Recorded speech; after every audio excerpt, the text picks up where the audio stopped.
The reason why I design, I mean, it's a very interesting question. And why does an artist paint or do sculpture? And my interests have always been in art first and foremost. And I wanted to see something that combined really three career choices that I had to make when I was, in grade 12 or grade 13, which is that I wanted to be an artist. I wanted at one time I also wanted to be a civil engineer, and at one time I also wanted to be a psychologist. So it seemed as though naturally that architecture scene, which really melds the three together, was something that interested me.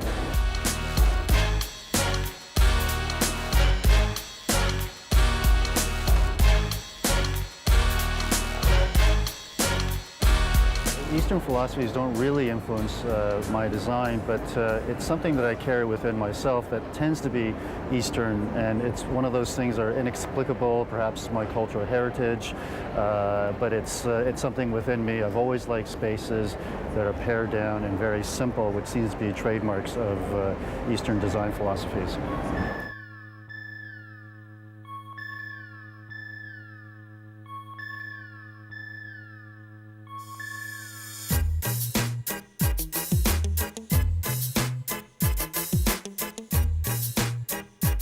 Some of the designs that I've recently completed have been Blowfish Restaurant, which is an Asian fusion restaurant, which is really a marriage between Asian cuisine and also Western cuisine.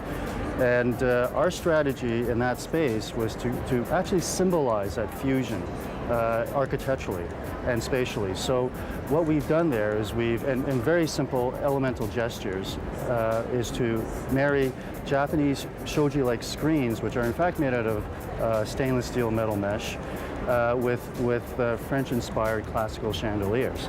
And so we paired those two together within this space that really reads the fusion of the cuisine and then reinterpreted it within the space, the aesthetics of the space itself.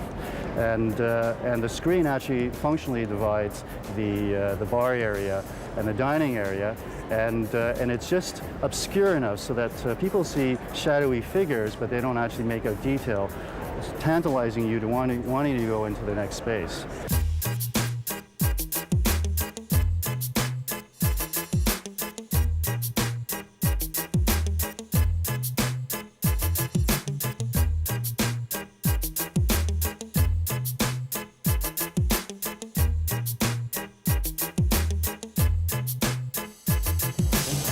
Grip Limited is an advertising agency.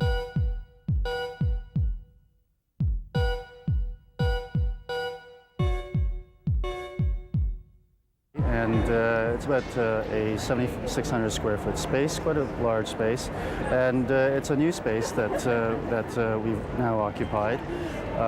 The concepts for the space were quite interesting, actually. The main concept, there are many ideas within the space, but the main idea is this notion of narrative, which is architecturally the movement through space.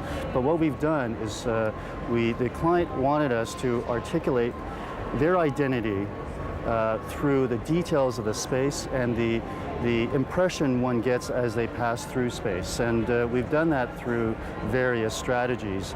Again, because it was an awkward space, it was an L-shaped space, we had to do things such as divide the public zones and the private zones, but we had to have a linear movement through the space where the story of Grip, the ideas of how they work, how they interact with their clients, where they involve the clients in the design process, would all be explained through the experience as one passes through the space. So the strategies that we used were to break down the main elements of the space, and basically the meeting rooms, the boardrooms, the design studios, into individual rooms that are linked by movement. And the other thing that we wanted to express was the fact that a lot of their work tends to be incredibly witty. So our question was, how do we express wit through design, through architectural details? And we achieved that through details within the space, whereby if you looked, you would do a double take because there would be something suspended in midair, something that would be cantilevered at an impossible degree, things that attract your attention that could be seen as rather whimsical or an architectural version of what could be.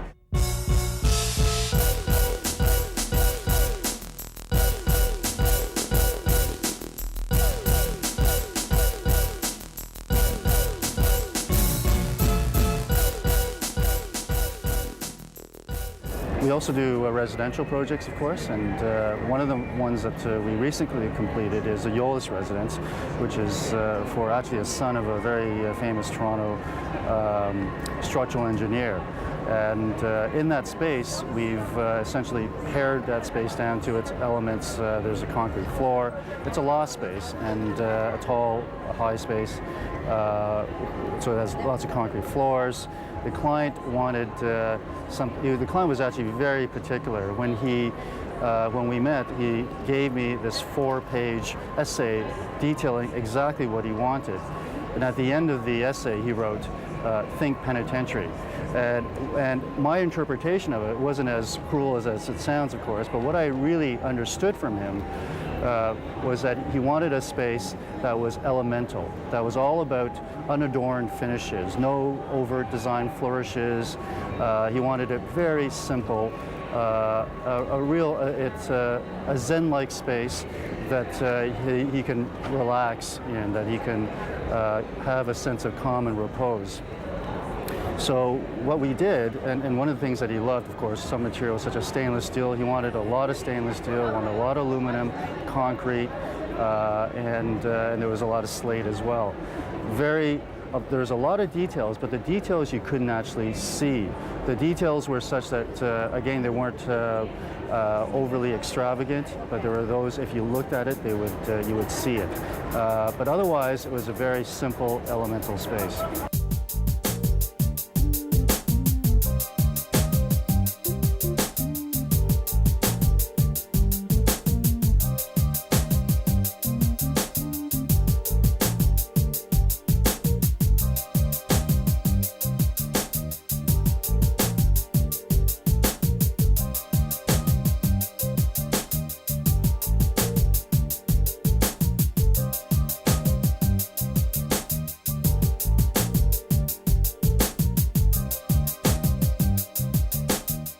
Our clients come to us because they're looking for a very powerful image for themselves, if they're a retail client, for example, or a commercial client. But in the residential clients, they're always looking for something that is reflective of themselves in our work.